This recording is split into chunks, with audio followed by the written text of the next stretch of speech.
Viewers, welcome back our channel. మా యొక్క ఛానల్ని సబ్స్క్రైబ్ చేసుకోండి, లైక్ కొట్టండి, మీ యొక్క అభిప్రాయాన్ని కామెంట్ రూపంలో మాకు తెలియజేయండి.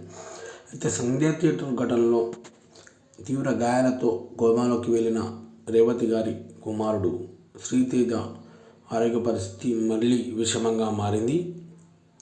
అయితే తను గత 2 రోజుల నుండి మళ్ళీ వెంటిలేటర్ సహాయంతోనే శ్వాస తీసుకున్నట్టు తెలుస్తుంది. మరియు శ్రీతేజకు జ్వరం ఏం రావడం లేదని, కానీ పరిస్థితి మాత్రం ఇంకా విషమంగానే ఉందని డాక్టర్లు తెలియజేశారు.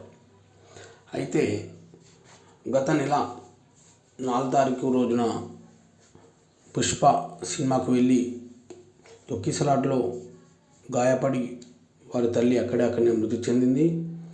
కుమారుడైన శ్రీతేజ అప్పటి నుండి హాస్పిటల్లోనే వెంటిలేటర్పై చికిత్స పొందుతున్నాడు. ఇక భర్త ఏమంటున్నాడంటే, భార్య చనిపోవడం, కుమారుడు ఈ పరిస్థితి ఉండడంలో రేవతి భర్త చాలా తీవ్ర ఆందోళన చెందుతున్నాడు. అయితే సినీ వర్గాలు మరియు అల్లు అర్జున్ 1 కోటి రూపాయలు మరియు సినీ నిర్మాతలు, ఆ యొక్క పుష్ప సినిమా సినీ నిర్మాతలు ఇంకో 2 కోట్ల రూపాయలు తనకు చెక్కు అందజేసినా కానీ తనకు చాలా బాధగా ఉందని అభిప్రాయం తెలియజేస్తున్నాడు. అయితే కుమారుడు శ్రీతేజ ఆరోగ్య పరిస్థితిని చూసి దినదినంగా ఆవేదన చెందుతున్నాడు రేవతి భర్త. ఇంకా సినీ ఇండస్ట్రీ వర్గాలు కూడా రేవతి భర్తకు మంచి ఉద్యోగాన్ని ఇస్తారని దిల్ రాజు గారు ప్రకటించారు.